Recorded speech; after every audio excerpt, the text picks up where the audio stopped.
On New Year's Eve, when I was 11 years old, my entire family was murdered. I didn't die. That was the cruelest part. They kept me alive just long enough to turn me into something less than human, a living exhibit. A body meant to be stared at, chained, sold. For 15 years, that was my world. Then, one night, somewhere in Southeast Asia, a stranger stopped in front of my cage. He didn't look away like the others. He looked closer. When no one was watching, he slipped something cold and sharp into my palm. A razor blade. I understood immediately. The moment I swallowed it, pain exploded through my throat. Metal scraped flesh. Blood filled my mouth, and then darkness. When I opened my eyes again, I was choking on air, my chest burning, my body soaked in cold sweat. My throat still ached, phantom pain lingering as if the blade were still there. Warmth touched my arm. Emily? Did I tuck the blanket in too tight? I turned my head. My little brother Ethan Walker, 8 years old, was standing beside the bed, pulling the covers up to my shoulders. His round face broke into a shy smile, 2 crooked baby teeth showing. "Mom just finished making food," he said softly. "We're going to watch the New Year's countdown together." The words hit me like thunder. New Year's Eve. I pinched my thigh hard. The pain shot through my body. This wasn't a dream. I bolted upright and scanned the room, my eyes landing on the calendar hanging crooked on the wall. December 31st, 1990. My breath caught. This was the night carved into my bones. The night that never let me sleep. My hands trembled as I grabbed the small alarm clock on the table. 11:52 p.m.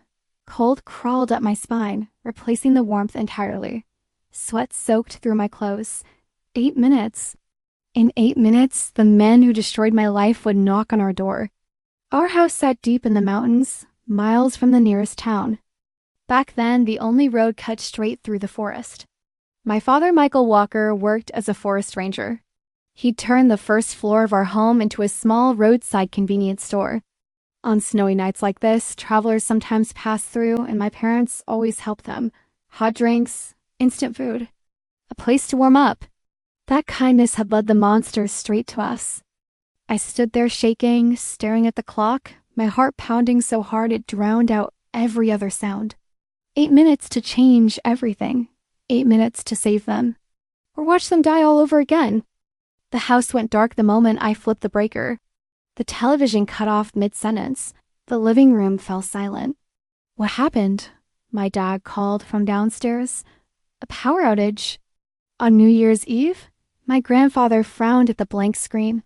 "That's strange." The countdown was just starting.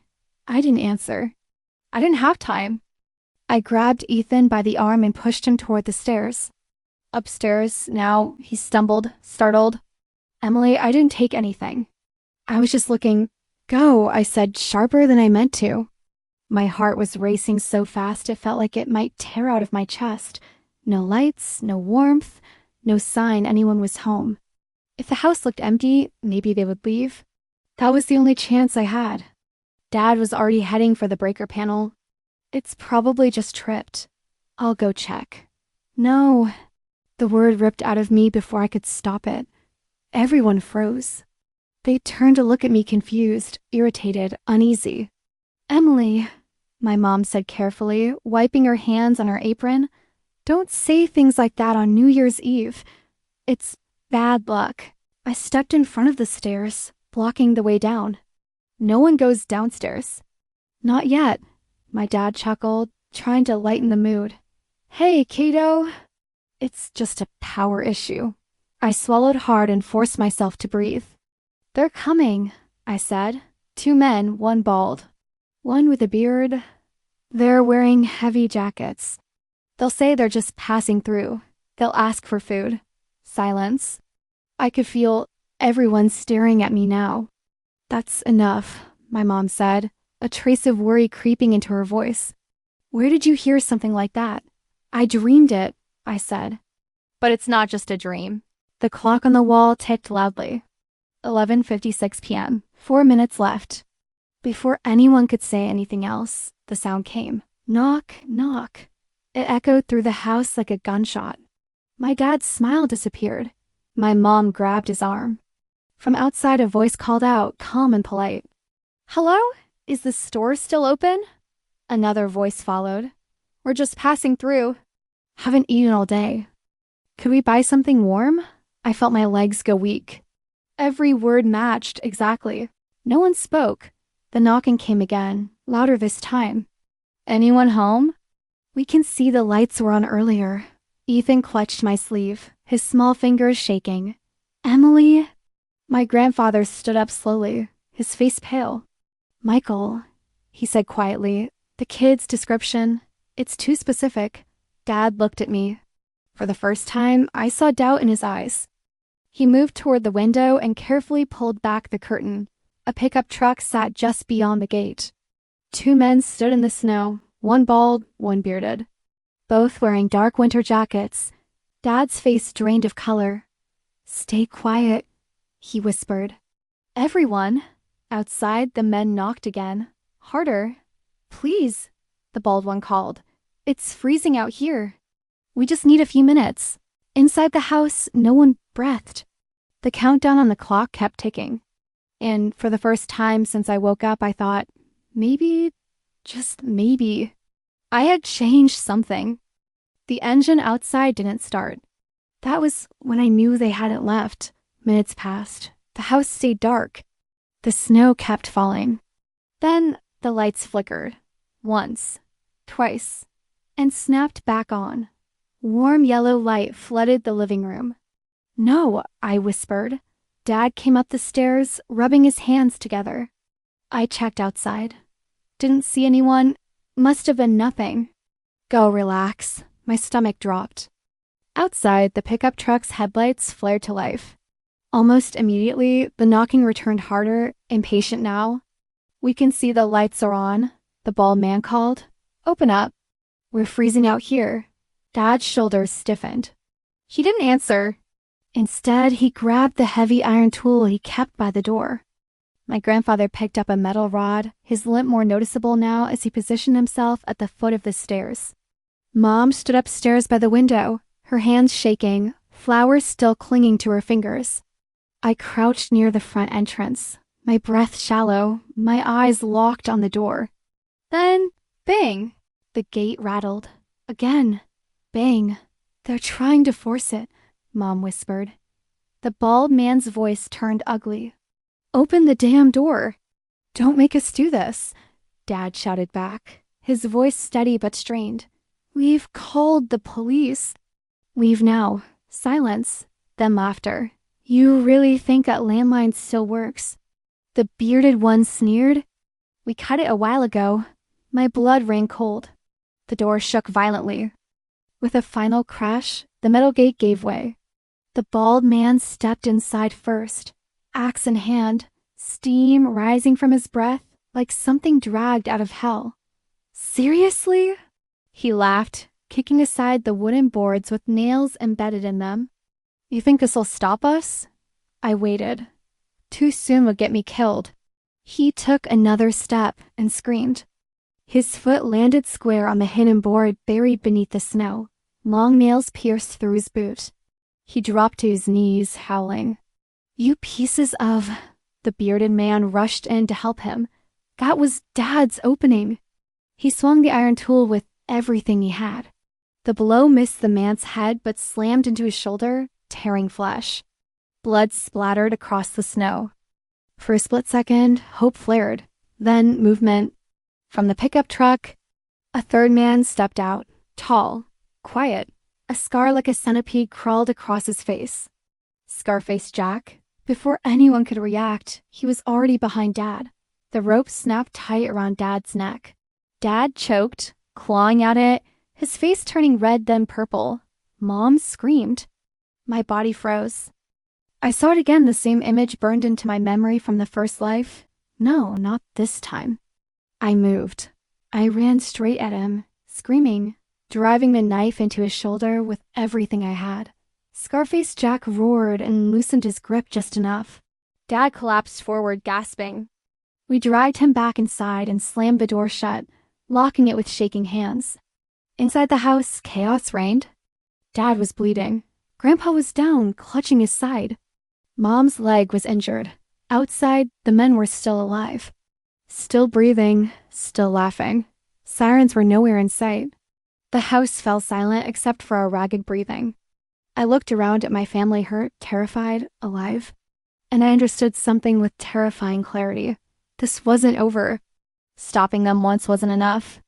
To survive the night, I would have to finish it. We couldn't stay in the house. That truth settled over us like the cold. Dad was injured. Grandpa could barely stand. Mom's leg was bleeding through the fabric of her pants. The door wouldn't hold forever, not against men who had already crossed the line. There's a ranger station in town, Dad said through clenched teeth. If we can reach it. It's too far, Mom whispered.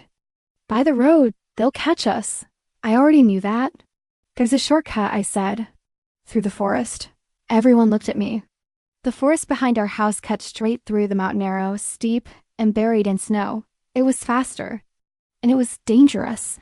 I'll go, I said. I know the way. Ethan shook his head violently. I'm not staying here. Dad grabbed my arm. Emily, we don't have a choice, I cut in. If they come back, this place turns into a cage. Silence. Then Grandpa nodded once. She's right. We moved quickly. The back door creaked open, and the cold rushed in like a living thing. Snow swallowed our footsteps almost immediately. The trees closed around us, tall and dark, branches groaning under the weight of ice. Halfway in, we heard it. A crackle, static, then a voice. Base, this is Kane. Target's still alive. My blood turned to ice. They had radios. I froze, pulling Ethan down behind a fallen log. The others crouched low, barely breathing. The voice came again closer now. Collins is injured. Doyle's hit but mobile. We need backup. Another voice answered, calm, controlled. Understood. Don't rush it. Heard them toward the forest. Heard, like animals. I pressed my ear closer to the snow, heart pounding. A third voice broke in high, erratic, almost excited. I'll take the trail by the creek, it said. I like the quiet ones. The madman, I'd heard that voice before. They weren't improvising. This was a network, a system. And we were right where they wanted us. I turned to Dad, my voice barely a breath. They're not alone, there are more. They're spreading out. His jaw tightened. Amit grabbed my sleeve. Then what do we do? I looked at the narrow path ahead, then back toward the house. We split, I said. Mom's eyes widened. No. If we stay together, they corner us, I said. If we split, someone gets through. Ethan opened his mouth to protest. I shook my head at him hard. You run, I told him. Straight to town. Don't stop. Don't look back. Tears welled in his eyes, but he nodded. Anna squeezed my hand once. Be careful. I watched them disappear into the trees, their shapes swallowed by the snow. Then I turned the other way, alone. The radio crackled again, somewhere behind me. Footsteps followed, slow, deliberate. I tightened my grip on the knife hidden in my sleeve and stepped deeper into the forest. If they were hunting, then I would decide where the chase began. The forest swallowed sound. Snow kept falling, thick and quiet, covering every trace except the ones I wanted them to see. I slowed my breathing and forced my steps into a pattern, wide, uneven. Panicked, let them think I was running blind. Behind me, branches cracked. Someone was following. I veered toward the creek, just like the voice on the radio had promised. The frozen stream cut through the forest like a scar, the ice thin in places, solid in others. I knew which was which. I dropped to one knee and worked fast. A snare wire, a bent branch, a pressure point buried under snow. My hands moved on instinct muscle memory from the first life. Then I ran. Footsteps thundered closer, careless, confident. You're bad at hiding, a voice sang out behind me. Come on, kid, I just want to talk. The madman. I burst through a narrow clearing and heard it. The snap. A scream tore through the trees. I spun just in time to see him yanked off his feet, body jerking violently as the wire tightened around his ankle. He slammed in the snow, howling, thrashing like a trapped animal. I didn't stop. I couldn't. Further ahead, the forest dipped sharply. I slid down the slope, letting myself fall hard, rolling into the brush. Pain flared in my shoulder, but I stayed still, buried under white and shadow. Voices shouted behind me. Found him! No, she went this way. Heavy boots pounded past my hiding spot. I waited. 5 seconds. 10, then I moved again. I circled wide, heart hammering, keeping the wind in my face. That was when I saw him. Ray Collins, the bald one. He limped through the trees, blood soaking through his boot, one hand gripping the axe like it was the only thing holding him upright. He didn't see me until I stepped on a branch. His head snapped up. You, he growled. You little, he charged. I ran straight for the ridge. He followed, rage slowing his judgment. At the edge, the ground disappeared. I leapt. He didn't. By dawn, the forest was no longer ours. Red and blue lights cut through the trees. Voices echoed. Radios crackled with orders. Men were pulled from the snow bleeding, screaming, restrained. Ray Collins was dragged out of the pit on a stretcher. Mark Doyle was cuffed, his face twisted in pain and disbelief. The madman was taken away last, still laughing through broken teeth. Sheriff's deputies sealed off the area. Paramedics rushed my family to the nearest hospital. We survived. That was what everyone kept saying. You're safe now. It's over. You were lucky. They didn't hear what I heard. At the station, Detective Ryan Miller leaned over the table, flipping through photos and reports. Looks like a personal grudge, he said.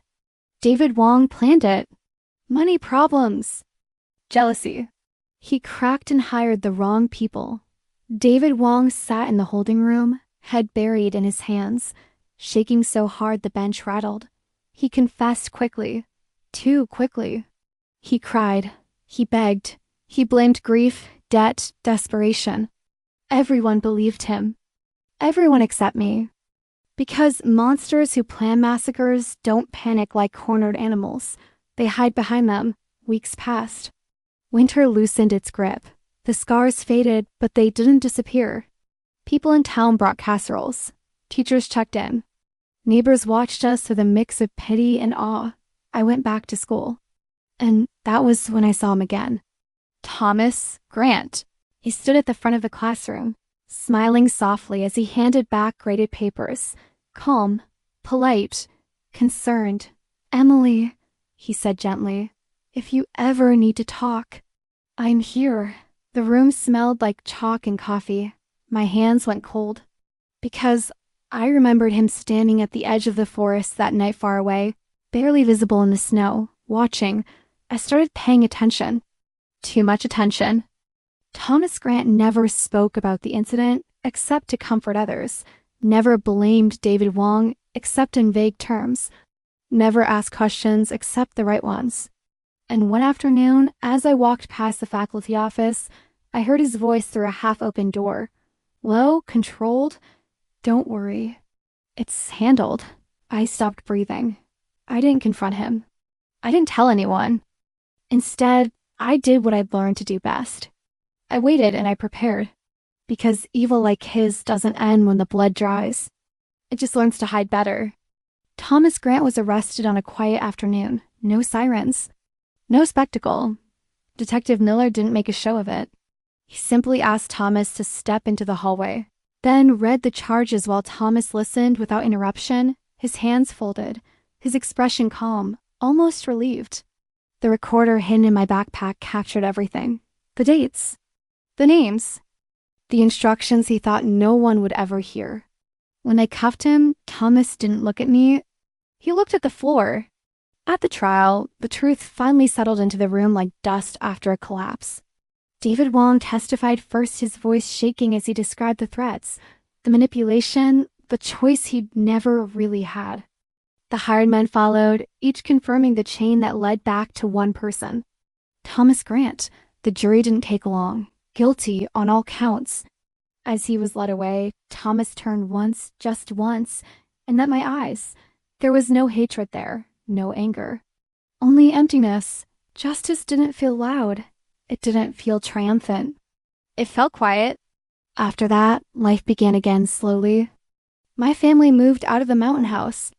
Dad took a job closer to town. Mom started sleeping through the night. Grandpa stopped checking the locks every hour. Ethan grew taller, louder, less afraid. And me? I stopped waking up at 11:52. The nightmares didn't disappear, but they lost their sharpness. Therapy helped. Time helped more. And the knowledge that the past no longer had teeth. 1 year later, on New Year's Eve, we sat together in our new living room. The TV glowed softly. The countdown played in the background. Snow fell outside the window. Then a knock at the door. My body stiffened out of habit. So did everyone else. Dad glanced at the clock. 11:52 p.m., 8 minutes. He stood up calmly and looked through the peephole. Then he smiled. "It's Aunt Lisa," he said. She made it. The door opened. Warm laughter filled the room. I leaned back against the couch and let out a breath I didn't realize I'd been holding for 15 years. The night passed. Midnight came. Nothing happened. The loop was broken. And for the first time in my life, the future didn't feel like something I had to survive. It felt like something I could finally live.